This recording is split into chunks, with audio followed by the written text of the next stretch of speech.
Welcome to Stuff You Missed in History Class from HowStuffWorks.com.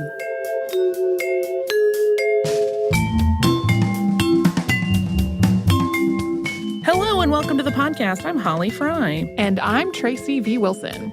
And today we are serving up part 2 of my interview with Mindy Johnson, the author of Ink and Paint, The Women of Walt Disney's Animation. And she is so full of information that we very easily filled 2 episodes with it.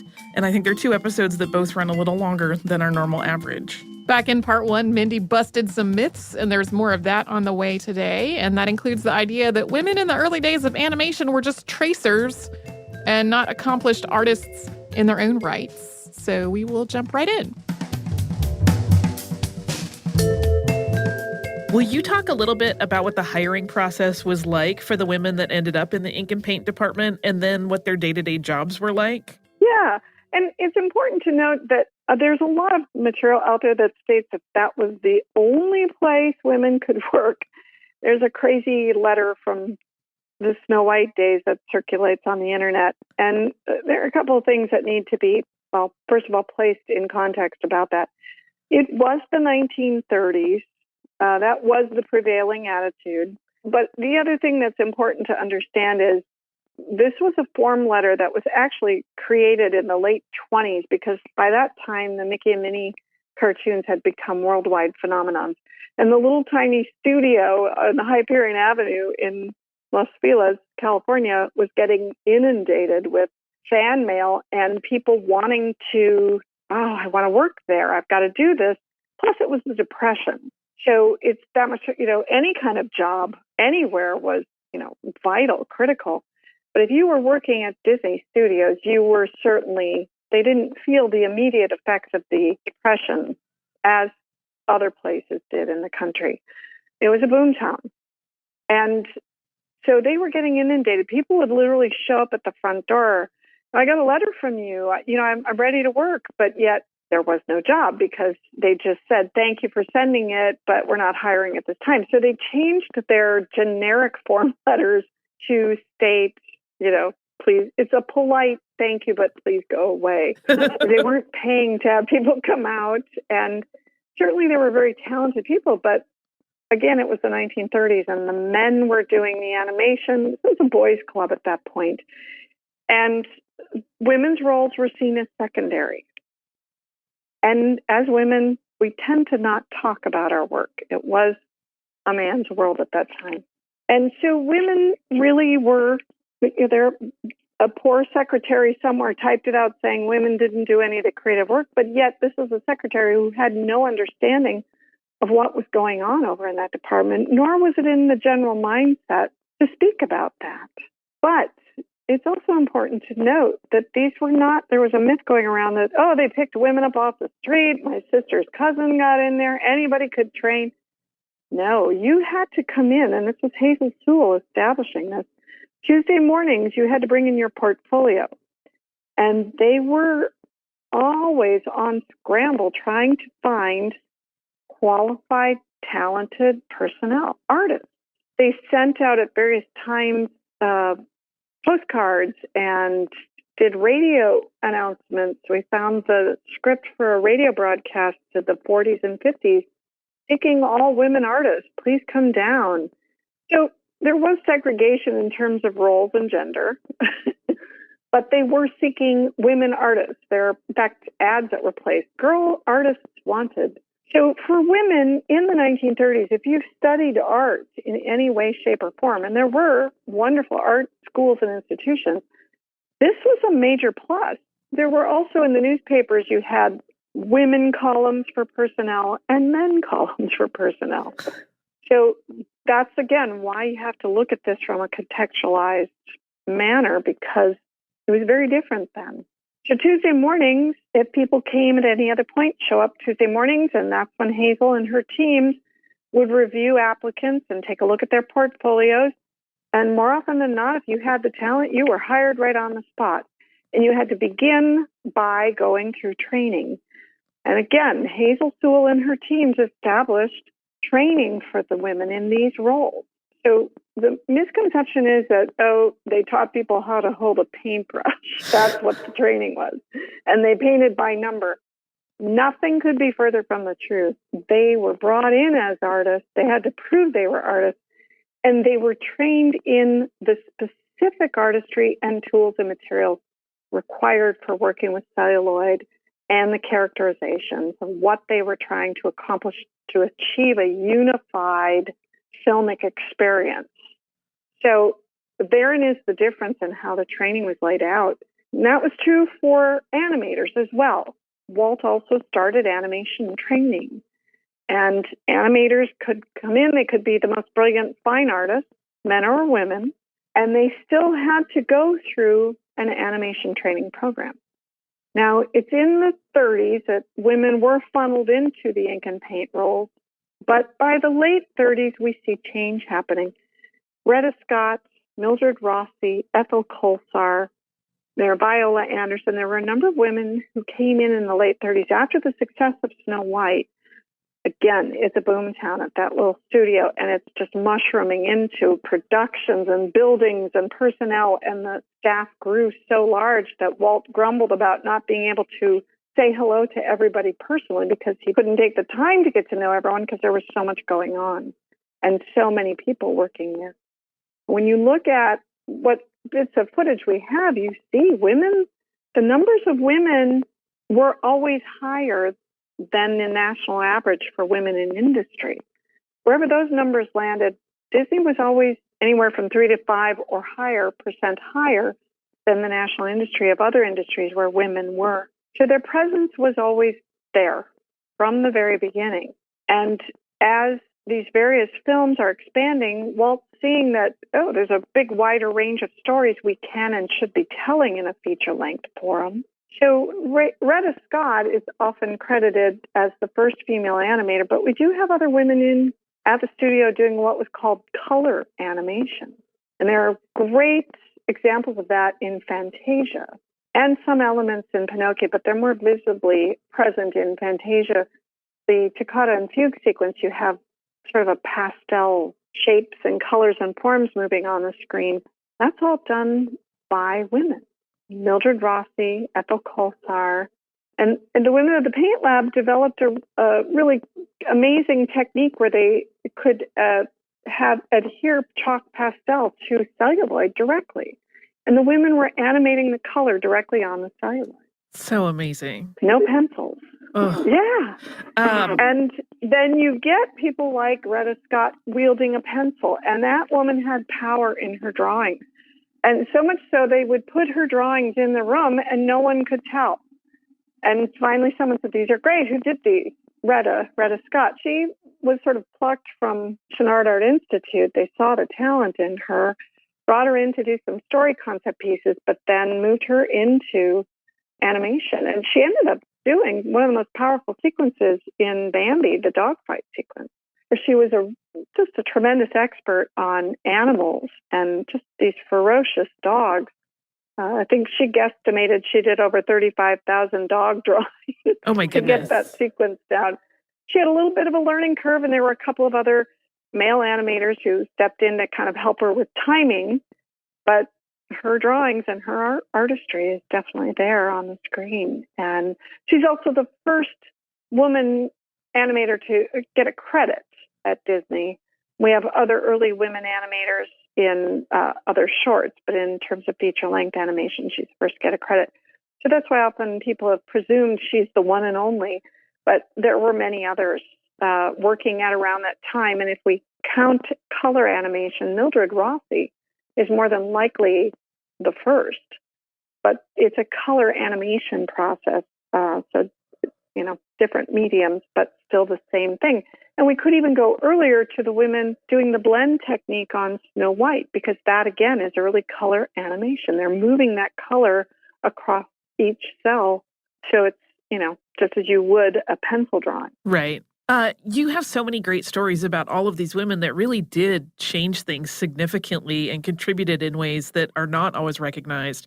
But I wonder, at what point in your research was there a moment of revelation of just how massive and vital the role of women was to a lot of these films that have been famous forever and aren't really thought of necessarily as being the product of a female workforce? Yeah, that was at my 8-month breakdown where I panicked and called my editor and went, "Oh my gosh, it was almost like an avalanche. It just hit me." And I even had some paradigms I had to undo because this narrative, this log line, and here's where it's another part of what sort of when the avalanche hit, I started pulling out, and I'm so grateful for the volumes that are out there, many by dear colleagues who have done extraordinary work. But I began to quickly go to the index and start to, shortchange it and go, okay, well, let's see where the women are. And you would find the same 4 or 5 women, Lillian and Edna Disney, and it was always the Mrs. Disney. That was always it. Oh, and his wife Lillian. No mention, the story of Lillian naming Mickey Mouse is about it. No mention of the work that they did on those early shorts. No mention at all. Lillian wouldn't cash her paychecks. If they were going to run short, Roy would not cash her paycheck so we can meet payroll. So she was working for free. Oh, my goodness. At their kitchen tables till the wee hours trying to get these cells blackened in on the first Mickeys and Minnies. Lillian and Edna were right there, toe-to-toe from the very beginning. And yet they would always get reduced down, or if they would be mentioned. So one of the other 4 or 5 women that would be in the indexes of a few books, most books, would be Margaret Winkler. She was the first female producer in the Producers Guild. She added a fictitious J to her name so she could operate her business gender neutral, so no one would freak out that she was a woman. And she single-handedly changed animation and turned it into a standard part of the theater-going experience so that audiences sought out the animation portion rather than... So she changed it from novelties. She put Felix the cat on the map and made him a worldwide phenomenon. And she did the same with Walt Disney. So the animation industry owes itself to Margaret Winkler, and yet she's always reduced to just a sentence or two in most books out there. She's one of the handful of women at the early stages. And then, of course, Mary Blair, wonderful, amazing, extraordinary Mary Blair. But people often thought that she was the only female artist. Yes. And occasionally you'd get Retta Scott in there. So you'd get the same 4 or 5 women, and that would be it, aside from voice talent. That would be it. And I thought, wait a second, there are far more women out here. There has to be more. And so thus began this 5-year odyssey to get the book done, but the research still continues. So it's been 7 years or more. And there are new discoveries every day. Yeah. I'm doing some really deep digging into the earliest women. And it's incredible, the work that they did in animation, and yet no credit, no acknowledgement, nothing yet. And that's going to change. Good. Mindy incidentally said that we could cut that last sentence because she didn't want to come off as too braggadocious, in her own words. But I really wanted to leave it in because, as we're going to see in just a little while, her book project, which grew from just a tiny kernel of information to become something huge, really is changing how people look at Disney animation history. But for right now, we are going to pause for a quick sponsor break.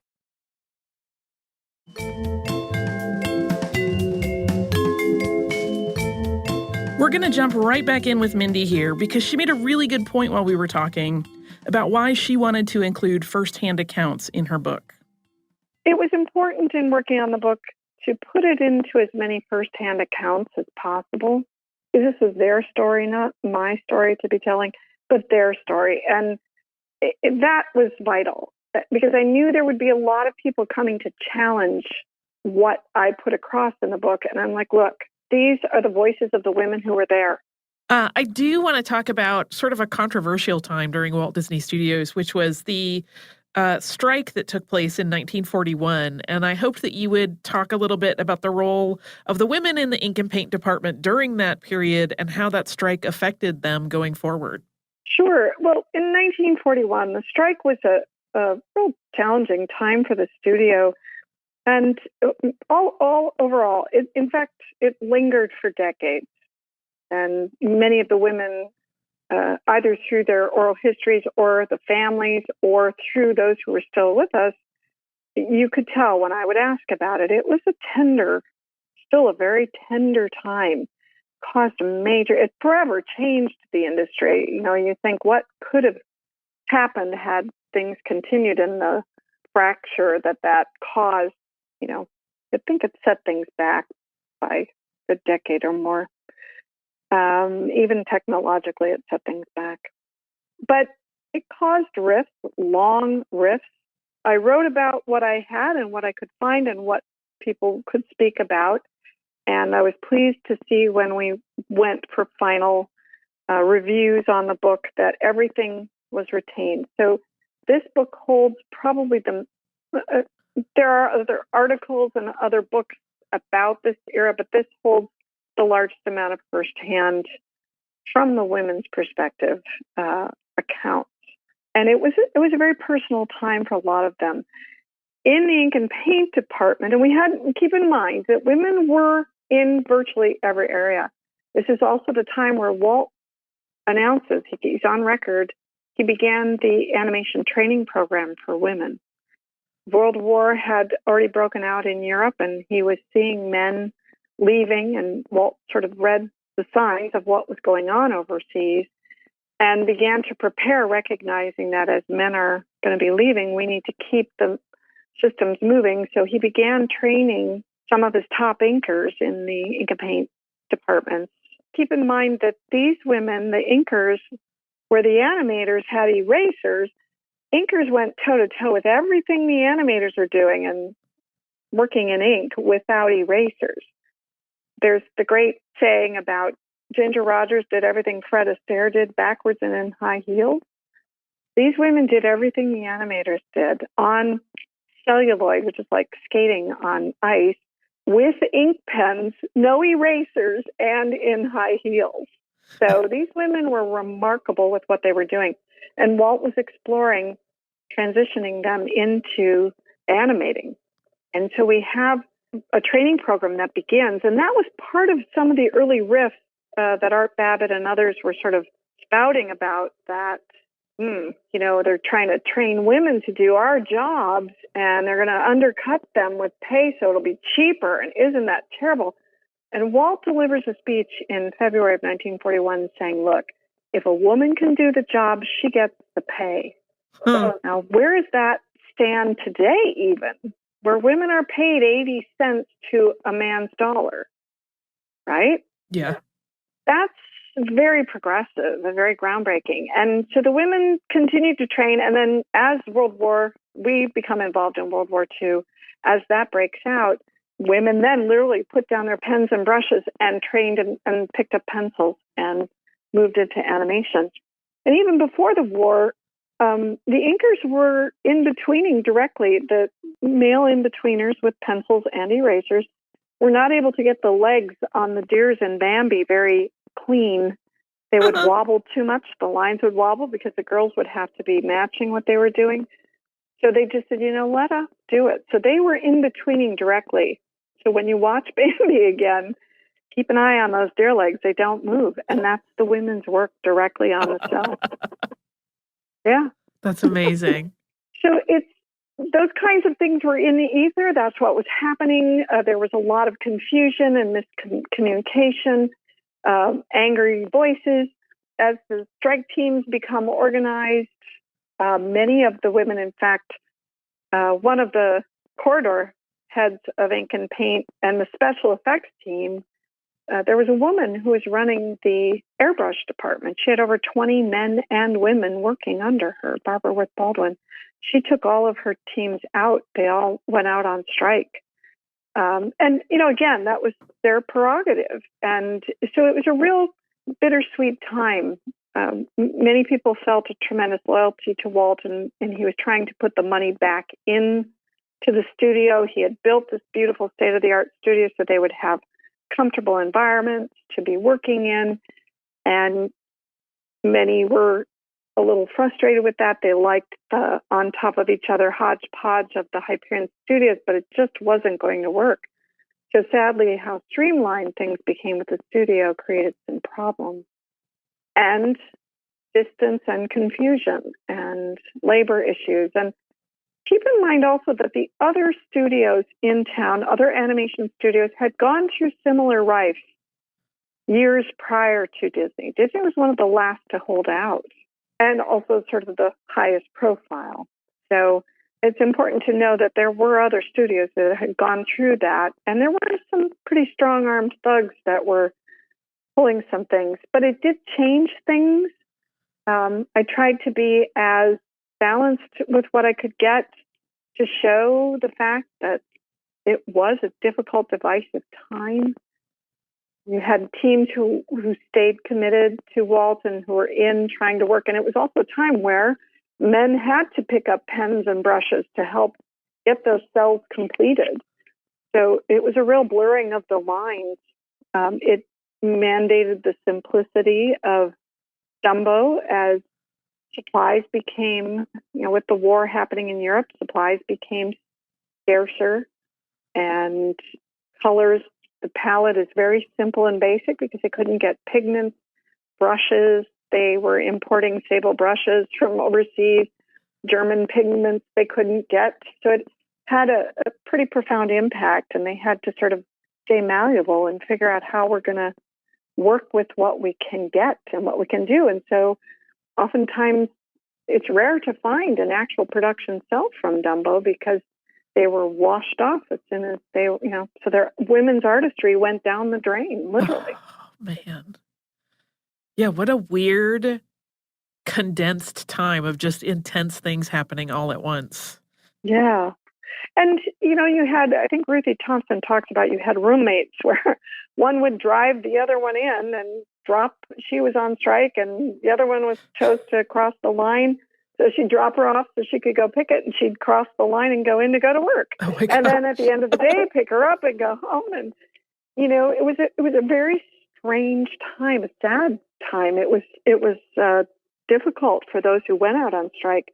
It lasted several months. People lost their homes. It was very difficult. We may have already touched on ones that you would select, but I wanted to ask you what you would say are perhaps the key 3 to 4 moments in the evolution of roles for women at Disney Animation over the years.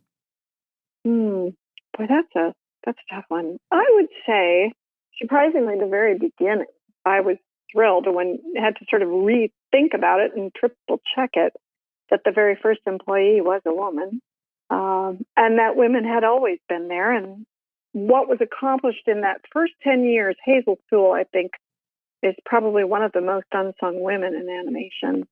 She took from basic blackening, crude basic blackening, and in the span of under 10 years, visually transformed the visual experience of animation from black and white blackeners to the Rembrandt-esque quality of Snow White and the Seven Dwarfs. And Walt gets the credit, and yes, understandably so, because he was pushing for that. But what Hazel and her teams accomplished, I was stunned when you look at that and begin to sort of wrap your head around all that's accomplished. It's mind-blowing. And you look at that animation in that time period where it progresses from and to. So that's a key time period.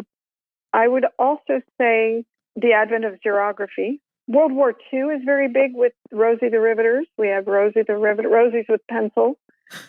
The advent of xerography. Inking was a very costly, these women were premium artists, and far more than what men were accomplishing with pencils, because pencils have erasers and you had other artists coming in and cleaning up your line. So the fine artistry of inking, which the real zenith of that is Sleeping Beauty. And again, if you're watching that film looking for the line artistry in there, it's again just mind-blowing. But how pivotal that point is when, in order to save animation, truly, the advent of xerography did in fact save that. But women moved into those front lines. It changes the artistry, but women were also there and working on those early xerography teams. And then I would say probably the third, and these are overarching changes for animation in general, is that digital advent. But it's important to note that women were right there at that moment and part of those teams as animation transforms into a digital art form.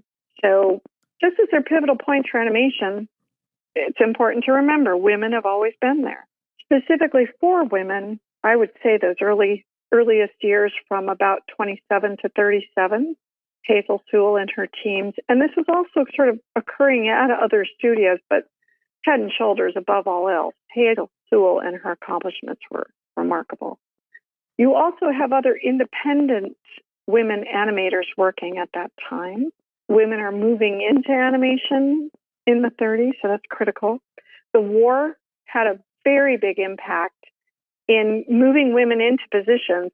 Sadly, at the end of the war, again, it was society that said, okay, back to the kitchens. In fact, there were campaigns. The government issued campaigns about being housewives again so that they would free up the jobs for the men to come back and we could get back to making babies. So that's the 1940s, which is a real crazy, strange anomaly of a time period. And then I would say for women, specifically the 70s, the women's movement and getting women to wake up to who they are and their own discoveries of what they're doing. You see a tremendous rise in, interestingly enough, in the 1940s in divorces.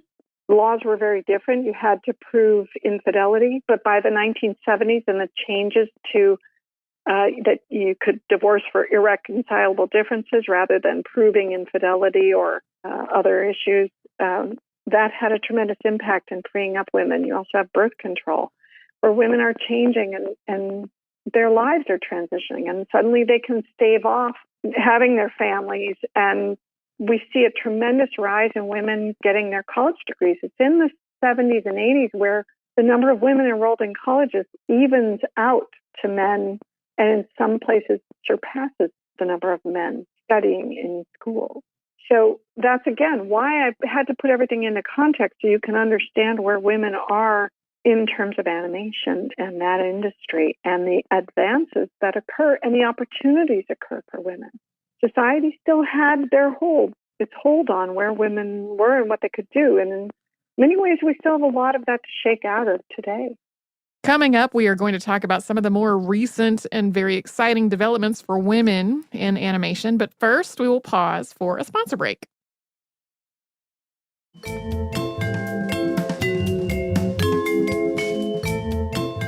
Now Walt Disney Animation Studios has its first woman chief creative officer, which is pretty exciting to me. Yes, very exciting. That was that announcement really was emotional when I heard it.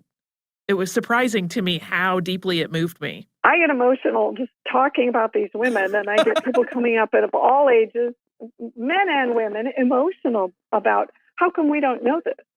Right. And then pointing out that still today, I did an event about a year ago at the Motion Picture Academy, and audible gasps from the industry in the room going, we had no idea. Mm-hmm. And the course of change that's helped, the turning of the page helped to sort of flap that page over big time so that getting people to sort of wake up from this unconscious bias to realize there is this need for change. And we are so unconscious in how we move through this world about it.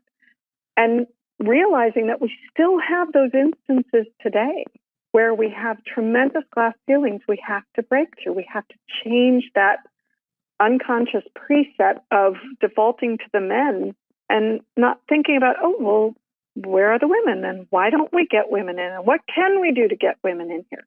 Because we've been missing out on half the sky. Bring John Lennon into this. We have been.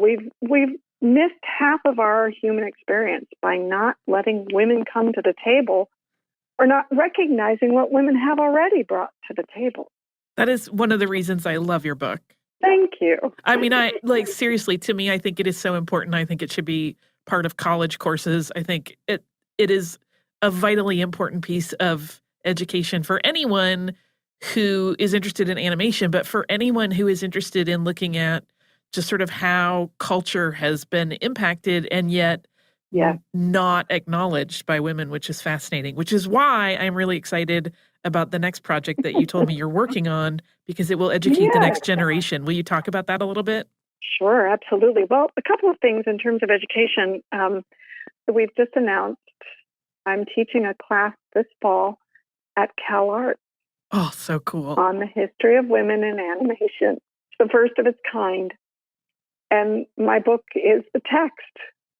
Yay! And listen to me, I get emotional about it too. And it's going to go, beyond Disney. I'm doing deeper dives into the biographies of these women as much as I can at this point. So it's going to be ever changing because the research is ongoing. But I'm prepping for that right now, and we're opening it up to faculty and all students. They don't have to be animation students; they get priority. But they asked if it would be okay to open that up, and I said, absolutely, let's do it. Yes. So I'll be speaking to the history of women and other underrepresented groups within animation, primarily women, and their advent, who they are as people, taking a deeper dive into their accomplishments, because some of the earliest women did so much even beyond animation. It's mind-blowing. And that leads me to, I'm currently working on a young reader's book called Pencils, Pens, and Brushes, Great Girls of Disney Animation. And this little treasured volume is a wonderful opportunity to go a little further into some of these remarkable women, many of which not only accomplished remarkable advancements within animation, and their roles within animation are so vital, but when you look at their lives beyond animation, both before coming to Disney Studios and beyond, it's incredible, the caliber of these women. A couple of examples. One woman, her name was Grace Huntington. She was the second woman to work in story at Disney Studios in the late 1930s. And while she was working there, sharp, amazing young girl who worked hard at coming in with new and fresh ideas and preparing her pitches. And she learned she had to step right in those pitch sessions. And the men would get get up and act out the antics and things. She couldn't be a wallflower. She had to get out there and do it. Her brother was also a pilot, and she was fascinated with this idea of flight. Now, this is you have to remember, things didn't move as lightning fast as they do today. And the allure of Charles Lindbergh's transatlantic flight was still a major thing. And so aviation took off, no pun intended. It literally just blossomed. And women were very excited about this new form of transportation. So Grace was fascinated with it, and her brother was getting his pilot license. And she thought, well, I could do that. While working at Disney Studios, she got her license. And she'd always been fascinated as a young girl with Jules Verne's Trip to the Moon and other, science fiction things. And this was the late 30s. Had there been a space program, this woman would have been part of it. In fact, she sent correspondence to the military in Washington inquiring about high altitude. She actually went on and trained full time. She left Disney and trained full time and broke a record in high altitude flights for small aircraft and wanted to continue doing this. And she made queries to the military saying, look, I just broke this record. Here's the newspaper and documentation, and we got my flight recorder back, everything. Would you like to sponsor me? I'm here. Let's do more of this. No, thank you. You're a woman. Oh, my goodness. They wouldn't. Yes. And she couldn't get work as a pilot because she was a woman. So she ended up training. She had to become a flight instructor. And the aviation outfit that helped her train said, okay, we'll keep you on. So here she broke this record and still couldn't get work because she was a woman.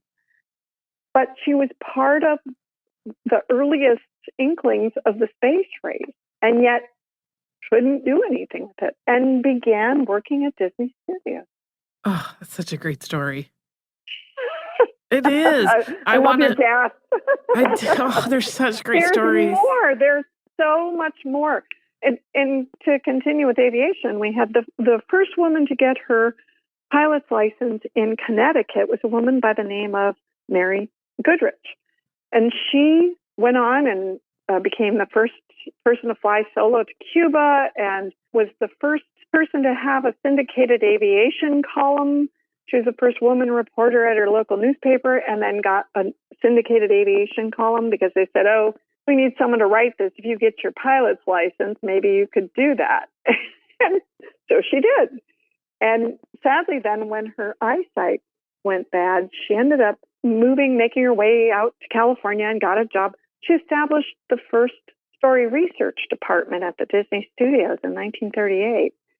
And in my lectures, I'll say, well, that was the internet of the 1930s. What she and her team did, they would use these really amazing things called books, and they would research and find out, well, what's a deer's habitat look like? And for Pinocchio, what would it look like inside of a whale? And how would you, answering those questions so that the artist could create these worlds and characters that we know and love. So she was pretty remarkable in her own right, and the advent of flight. She also flew on the Hindenburg. Oh my goodness! Made one of the transatlantic passages on the Hindenburg. I think it was the before it, like one or two of the passages before it blew up. Oh my goodness! Yeah. So there's really, these women were right there at these. Mary Costa, our wonderful voice of Princess Aurora, went on and she was one of the leading mezzo-sopranos in opera, the Grand World of Opera, and performed on every opera stage in the world. And yet no one knows that. Yeah. Unless you're an opera fan. Yeah. And the opera fans don't know about her work in animation. That always cracks me up because I did know that about her. And it does always strike me as sort of hilarious when you watch somebody who knows one part of her career and someone knows the other meet each other. And they're like, no, she was a singer. Right. And it's like, no. Is it a different Mary Costa? No. Right. Because again, nothing had been put down in words. There was no place to go to get the sort of the definitive answer on it. And realize too, as big and monstrous as that book is, and it had to be, it still is scratching a rich, incredible, cavernous surface to who these women were, what they accomplished, the epic saga of 100 years of our collective animated past, and women have always been there. So it's at least a go-to place. It's a reference. It's a deep dive. It's a light magazine read. It's a textbook. So I'll be using my book as sort of the text for the Cal Arts class that I'll be teaching. And sort of, I'm currently working on more material, a little more involved on women, not only at Disney, but beyond Disney. But the records are hard to find because, again, history is preserved, written about, recorded, and archived from a male perspective. So it's one paragraph here and two sentences there. Yeah. Contacting someone's relative and their accounts and digging under beds and into closets and bankers' boxes to piece this together. And I really was on the cusp of, I kept thinking, had I started a year sooner, how many more women I could have gotten to. So it's a puzzle that still has many pieces missing, but they're coming together. And finally, we have a framework, we have a platform, we have a place to go to begin to understand this. And the research continues, so I'm at it.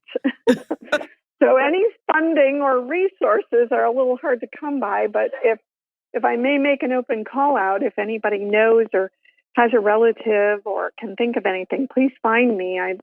My website is mindyjohnsoncreative.com, and you can find me there. I'm on Facebook, and that has worked. I've actually had, since the first printing, we're now in a second printing and reaching towards a third printing. Since the first printing came out, a couple of families reached out and said, that's my mother who's unidentified on this page. And they are now identified in the subsequent printings. So that's so fantastic. Exciting. Yeah, and new discoveries all along. We'll make sure we include your website address in the show notes as well so people Thank can you. easily click through and get it. I feel like it's so wonderful that this book, which could easily be for someone the culmination of their work, is in fact for you just a jumping off point. I love it so much. That became that was also part of that avalanche. It's like, this is never going to stop. No. Which is great. I'm now jealous of all the students at CalArts a little bit because I think that course sounds amazing. Mindy, thank you so much. I feel so lucky to get to spend this time learning from you. Thank you. Well, it's a joy. And a big part of this has been getting the message out and helping to change this narrative about women and their roles and the presence that they've had and their contributions to our animated and collective entertainment past. It changes things to the point we think today, where we are at today, is vital and important. But what's important to understand is that we have this rich, amazing past to incredible shoulders to stand on. And we don't have to get out there and reinvent the wheel. We don't have to blaze as many trails as we thought we had to. A large part of the lifting has been done. We failed in recognizing that collectively, men and women. We failed at that, and we can change that now. So that's what's important here, is that as we move forward, as we change the mindset of studios and executives and audiences to look for the stories that women can bring to our world, it's also on us to keep moving forward, keep this documented, keep it recorded, keep it balanced so that we don't lose this history, that we keep it moving forward. And as we move into a digital age, we don't have those pieces of paper to randomly find that are tucked under beds. So it's important to keep the documentation fresh, restored, and placed within a balanced context. I remain so delighted, and I think it is so incredibly cool that Mindy's work has now led to a new class at CalArts. I think it's fabulous that people are going to learn this part of the story that has not always been common knowledge at all, even among people who love animation and have studied its history. My sincerest thanks to Mindy for taking almost 2 hours to share her vast and incredible knowledge and passion with me. I know she has some new stuff on the horizon. We will keep you posted as those things get announced. Yeah, you can find Mindy online at mindyjohnsoncreative.com. That's Mindy, M-I-N-D-Y. We'll be sure to include that link in the show notes as well. Do you have some listener mail to take us out? I do. Our last listener mail was a continuation of the discussion of Rarebit. We're kind of doing a similar thing on this one in that it is a continuation of the discussion of the Georgia Gold Rush. This is from our listener, Terry, who wrote, "Hi, Tracy and Holly. I greatly enjoy the show, and I've been listening for several years. I grew up in Cobb County, Georgia, and we had Georgia history in the 6th grade. And we did talk about the Dahlonega Gold Rush, as well as the Trail of Tears. 2 things I wanted to add about the episode. 1, the Georgia Capitol building in Atlanta is covered in gold leaf from Dahlonega and Lumpkin County. I knew that, but did not include it in the episode because then it got into a whole other story. That dome was first gilded in the 1950s and was re-gilded in the 1970s. For that reason, the Capitol building is referred to as the Gold Dome. Reporters have long referred to legislation and politics in Georgia as happening under the Gold Dome. Yeah, that's just like an interesting part of like local cultural history and goings on that people may not know if they have never been to Atlanta. If you drive through Atlanta, you see that building with the big gold dome. That is, in fact, the Capitol building. Terry says, I currently live in Villa Rica, Georgia, and there was a modest gold rush in Villa Rica prior to Dahlonega and White County, the other rival for the title. Villa Rica has its own gold rush museum and festival, and there are still people who pan for gold in the area, but they do not turn up as much as in the Dahlonega area. And then Terry gave us some show suggestions. So thank you so much, Terry. I wanted to mention this because I didn't mention the Capitol, really, and that is fascinating landmark. And also, I did not know about Villa Rica having had a minor gold rush, so they were happening everywhere. We didn't even know it. Yeah, we've also gotten a couple of tweets about whether the gold find we talked about in North Carolina should be framed as like an earlier gold rush. don't know who sets the rule for what's a rush and what isn't. Yeah, I don't either. I presume it's a volume thing, and it also becomes a matter of, like, is the rush based on the amount of gold or the amount of people that freak out about it? Mm-hmm. Because that's a whole other thing. I did not see anything, and again, this could just be like a gap in places I looked that suggested that the North Carolina fines were considered a rush. Perhaps people local to that area would consider them so. But yeah, I don't. Usually the Dahlonega one is kind of listed as the first one in the country, the first true gold rush, whatever that means. Again, we know we're in slippery, not always clearly defined territory. But then they all got overshadowed by California anyway. Yeah. If you would like to write to us, you can do so at historypodcast@howstuffworks.com. You can also find us everywhere on social media under the handle Missed in History, and missedinhistory.com is also where you will find the show and all of its archives and show notes. If you would like to subscribe to us, we highly encourage you to do so. You can do that on Apple Podcasts, Google Play, Spotify, or pretty much anywhere you get podcasts. So we'll hope to see you there.